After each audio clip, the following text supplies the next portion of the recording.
Oi, tudo bem? Oi, estamos de volta aqui no YouTube. Você pode seguir a gente por aqui e também pelas nossas redes sociais. É só dar uma olhada aí embaixo. É isso aí. Agora vem cá, você já se preocupou com lesões por esforços repetitivos? Já chegou em casa no fim do dia achando que está carregando o mundo nas costas com o ombro doído? E essa dor piorou com o home office? Então não se preocupe, porque hoje a gente vai tirar algumas das suas dúvidas dos seus ombros, literalmente. Roda a vinheta.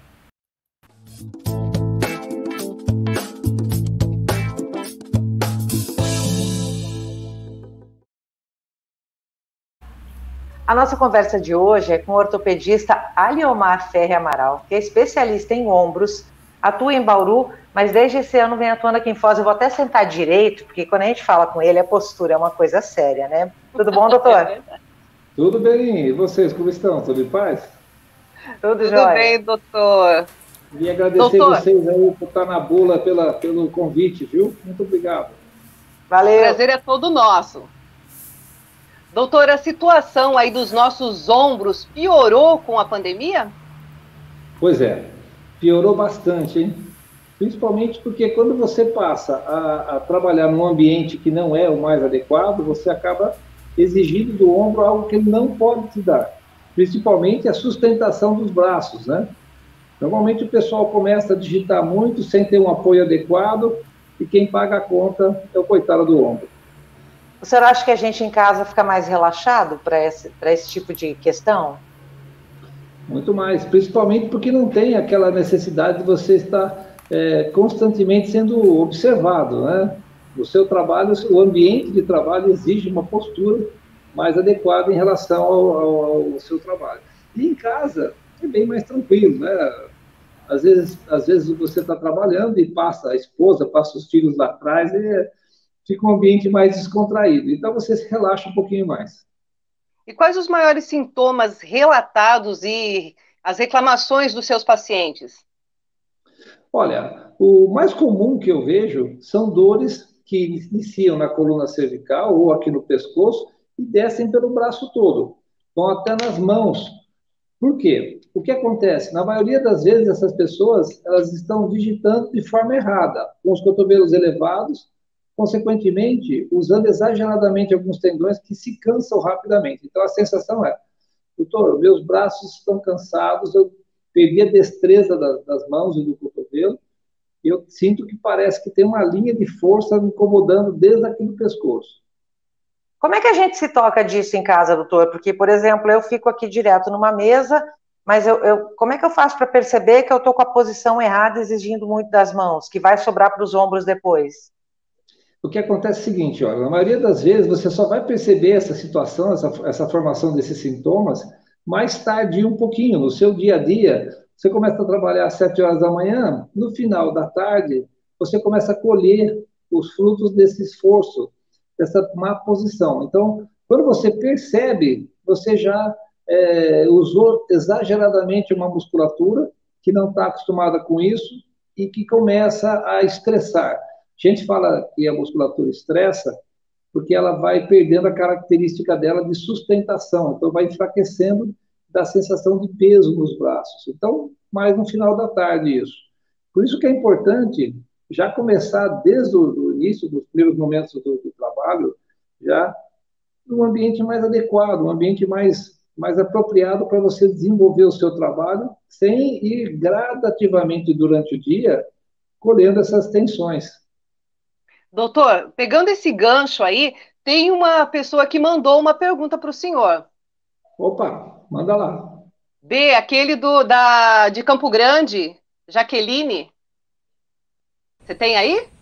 Olá, doutor. Meu nome é Jaqueline Lopes, sou jornalista aqui em Mato Grosso do Sul e a minha pergunta é a seguinte: como as dores no pescoço, as dores provenientes da coluna cervical refletem na saúde dos ombros? Muito boa pergunta, Jaqueline. Olha, quando você vai analisar o ombro, você tem sempre que lembrar que a coluna cervical ela é uma fonte, muitas vezes, de dor e que essas dores passam pelo ombro. Então, muitas vezes existe queixa, olha, eu estou com dor nos ombros Mas essa dor, por ser maior do que as dores por contratura da coluna cervical, passam a ser o foco da sua atenção.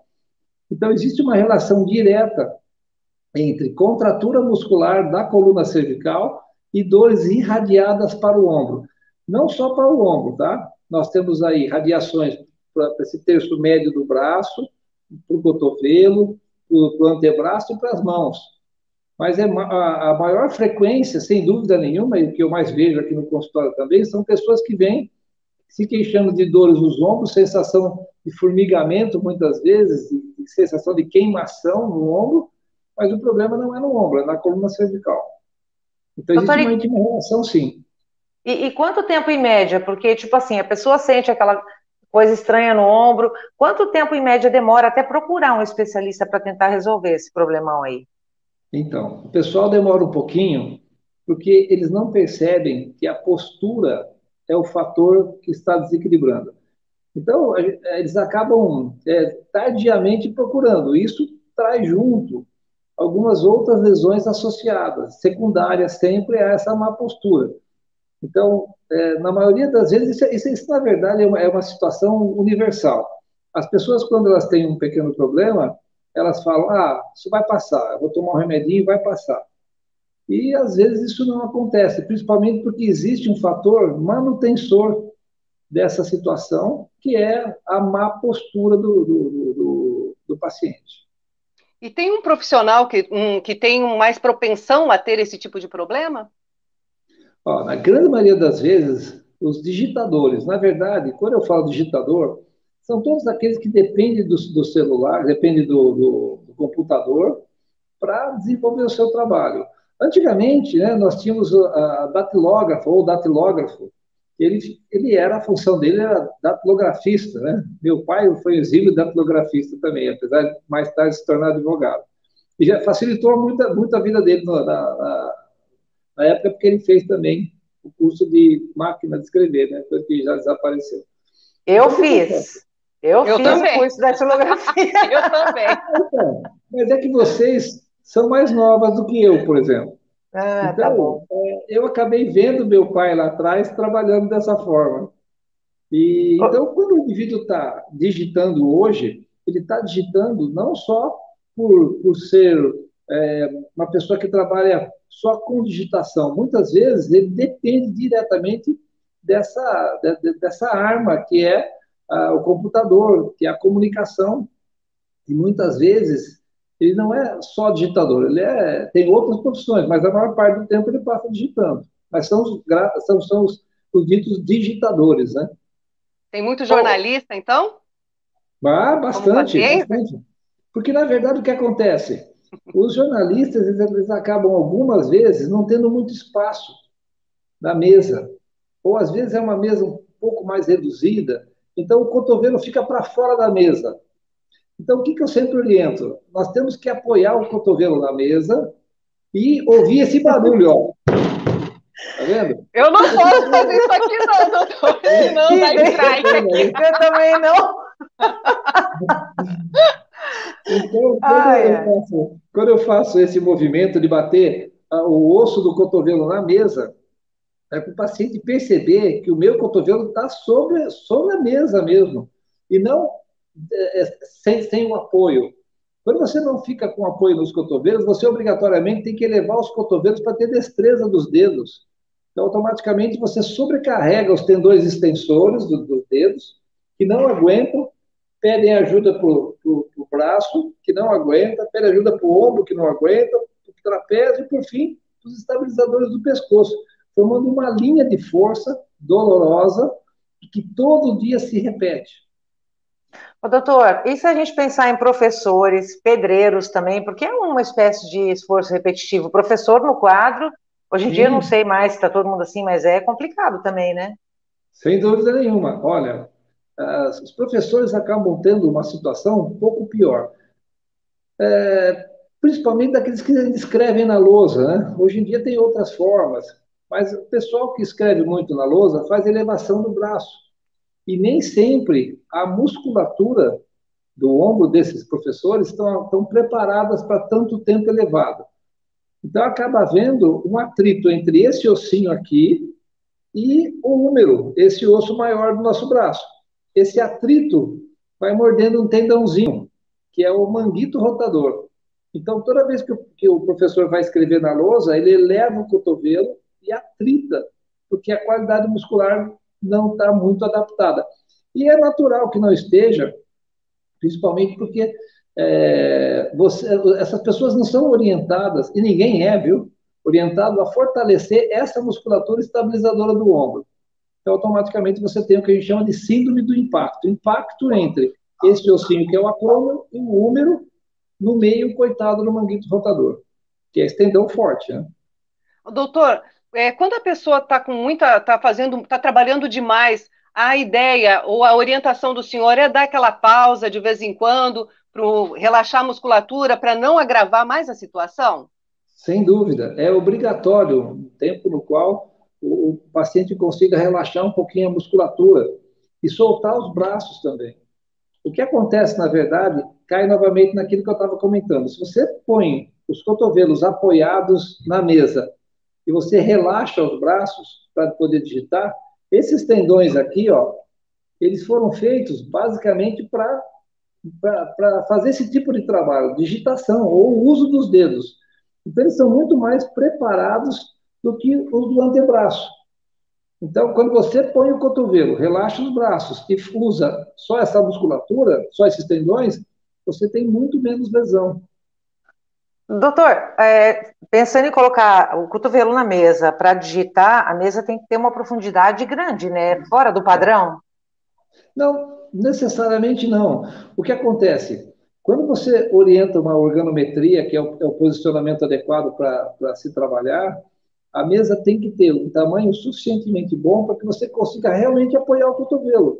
É obrigatório isso. Quando a gente vai fazer uma orientação sobre posicionamento, é obrigatório que a mesa tenha uma distância suficientemente boa para que você possa apoiar os cotovelos. E o senhor aí tem muita experiência com uma técnica chamada astroscopia, né? Isso. Que procedimento que é esse? Na verdade, a artroscopia é uma cirurgia feita de forma minimamente invasiva.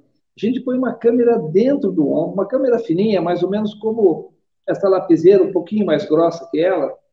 Então, a câmera entra dentro do ombro e, a partir dessa imagem, que é jogada no monitor do computador, você vai ver as estruturas e trabalhar dentro dessas estruturas. Então, é uma cirurgia que ela tem uma tecnologia bastante avançada, principalmente porque, além de você conseguir fazer uma cirurgia por furinhos, você tem mínima agressão, mínimo sangramento, mínima chance de infecção, inclusive. E uma outra situação também muito positiva em relação à artroscopia é que ela te dá uma visão mais profunda dos detalhes do ombro, no interior do ombro, coisa que a cirurgia aberta jamais conseguiria dar. E vocês acompanham a cirurgia num telão gigante, né? Numa tela relativamente grande, né? Hoje, na verdade, a maioria dos médicos, eles têm uma tela no qual eles estão adaptados. A minha, por exemplo, é uma tela grande, mais ou menos aí uns 25 centímetros por 50, perdão, 30 por 50, que me dá uma noção muito boa de profundidade e de detalhes. Uma coisa também que ajuda muito, a própria câmera dos artroscópios mais avançados tem zoom, elas são 3D, então elas dão uma dimensão muito melhor em relação ao que você está enxergando. E a pessoa que faz a cirurgia, a recuperação dela é mais rápida? Essa cirurgia? Sim, em relação às cirurgias abertas, muito mais rápido, quase 6 vezes mais rápido do que a cirurgia aberta. Algumas cirurgias, por exemplo, que são mais simples, como retirada de esporões embaixo desse ossinho, que é o acrômio, cirurgias nas quais você faz sutura de alguns tendões, o tempo de recuperação desses tendões, eles acabam sendo um tempo menor em relação ao que se tinha anteriormente, mesmo porque os estudos avançaram sobre isso e a cicatrização biológica de cada tendão hoje em dia já é conhecida. Mas essa artroscopia ajuda muito nesse sentido, pelo fato de você não gerar nenhuma agressão maior, principalmente para chegar no ponto que você quer. Doutora Márcia de São Paulo tem problema com tendinite, bursite, dúvida com tudo isso. O senhor responde rapidinho para ela? Respondo, manda brasa. Vamos lá, Fê. Oi, doutor. Meu nome é Márcia, sou de São Paulo, sou portadora de poliomielite, uso muito os meus braços. Estou com diagnóstico de tendinite e bursite. Qual o melhor tratamento para mim? Márcia, olha, uma coisa que é importante que seja dito, vou falar rapidinho aqui, o diagnóstico de bursite é sempre um diagnóstico secundário a um problema primário que a pessoa tem no ombro. É extremamente raro você ter uma bursite pura, é muito raro. Então, quando se fala em bursite, se cai dentro de milhares de diagnósticos que são todos caracterizados como bursite, e não é essa a realidade. É a mesma coisa que você encontrar uma pessoa e perguntar: oi, onde é que você mora? O cara vai falar: eu moro no planeta Terra. Ele acertou, não acertou? Só que se você falar: eu moro no planeta Terra, mas na América, na América do Sul, no Brasil, no estado do Paraná, na cidade de Foz do Iguaçu, no bairro tal, a minha rua é a rua que sobe e desce, minha casa é aquela cor de rosa e azul, que embaixo tem um capachinho escrito bem-vindo. Então, eu sei qual é o endereço de onde você mora. É a mesma coisa, no ombro é necessário que você faça diagnósticos mais precisos. Então, dessa forma, a bursite em si, por ser extremamente raro, vale a pena pesquisar um pouquinho mais. As tendinites também são muito frequentes, tá bom? Principalmente por causa do impacto que ocorre, como eu já disse anteriormente, entre esse osso e esse aqui, mordendo o tendão do manguito rotador, que são 4 tendõezinhos juntos. Então, vale a pena uma reavaliação, principalmente um exame clínico mais profundo para fazer o diagnóstico através da sua clínica e não através só de exames complementares, tá bom? Muita gente pede uma ressonância nuclear magnética achando que ela vai solucionar. Isso não acontece. Você tem que saber uma boa clínica, a gente chama isso de propedêutica. Agora, doutora, a gente vai passar para uma fase aí, uma parte do nosso programa aqui, do nosso canal, que é mais descontraída, que a gente vai perguntar o que é mito e o que é real. Manda lá, Cris. Vamos lá. Massagem ajuda a aliviar a dor no ombro?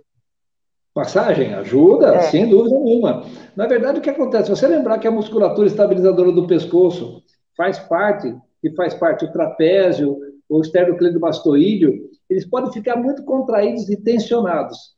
E se você também lembrar que essa tensão pode vir do estresse diário, são 2 pontos que o estresse agride o nosso corpo. Nessa região da coluna cervical e no estômago. Muita gente tem úlcera por causa disso. E muita gente tem contraturas enormes. Então, a massagem, ela ajuda demais. Só no fato de pôr a mão no músculo contraído, você já gera uma troca de energia, de cargas negativas e positivas, relaxando a musculatura. Ah, que legal. E o exercício laboral é importante? Como? O exercício laboral é importante? O exercício laboral é super importante. Principalmente que você prepara um pouco mais a sua musculatura para suportar o seu dia de trabalho. É extremamente importante e hoje em dia é praticamente lei em todos os estabelecimentos, as empresas principalmente, que tem, lógico, pera bem, é uma lei, muita gente usa, mas ainda tem muita gente que não usa isso aí. O senhor falou antes da importância de manter a postura. Usar aqueles coletes, aquelas coisas que prendem a gente, ajuda ou não? Não. Esses coletes, na verdade... Só amarram. Só amarram a gente, não adianta. Só amarram, mais nada. Olha, o que acontece? Os coletes têm a sua época para serem usados. Quando a menina até 14 anos e o menino até 16 anos, eles estão na fase de crescimento, onde as suas cartilagens de crescimento estão aumentando. Então, quando você tem alguma situação de uma cifose, que é a curvatura, né, que é a curvatura anterior, ou uma escoliose, que é uma curvatura lateral da sua coluna, você pode usar um colete estabilizador para que a sua coluna, como se fosse aquelas amarras que a gente faz em árvore que está meio torta, ela cresça de forma correta. Aí sim. Fora isso, o uso dos coletes, eles são muito restritos, principalmente em fraturas da coluna. Aí sim você tem que usar, porque você tem que estabilizar a sua coluna. Só que o uso do colete indiscriminado gera atrofia muscular, e isso piora um pouco o quadro dos pacientes. Lógico que no começo é muito gostoso, o colete faz a estabilização, só que você tira a função da sua musculatura. Se alguém está trabalhando para ela, o que ela faz? Relaxa. Relaxa. E aí, atrofia. Então, eu já passei da minha idade, então agora o crescimento é só lateral. Não tem mais jeito para mim. Doutora, agora se prepare, deixa que a Elis tem uma pergunta agora. Não, deixa eu preparar ele, porque essa pergunta aí... Doutor, é mito ou é verdade aquelas cenas que a gente vê no filme, que o cara tira o ombro do lugar, ele dá aquela porrada na parede ali e coloca o ombro no lugar? É verdade isso? Você sabe que muita gente acha que isso aí é viável, não é? Não! É verdade? Não, é nada. Tá. Eu já vi. Eu lembro de alguns filmes que os caras vão lá dar uma pancada assim no buruca.